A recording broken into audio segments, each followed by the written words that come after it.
जावे आवा जब घरेलू। अरे तो ये देखूं के पबजी को खेलू गेम, अरे टेंशन काफी रहना।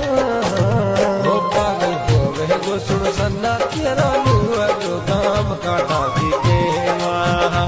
पागल हो गए गो सुन सन्ना तेरा लुआ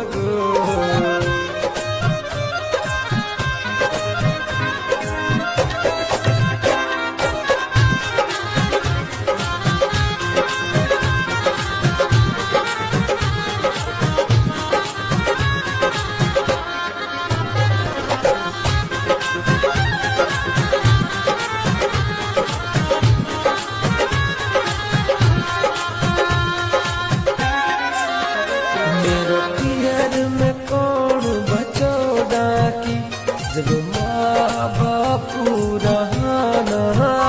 बस की भावजी रंडी घरन में बात है विसहाना।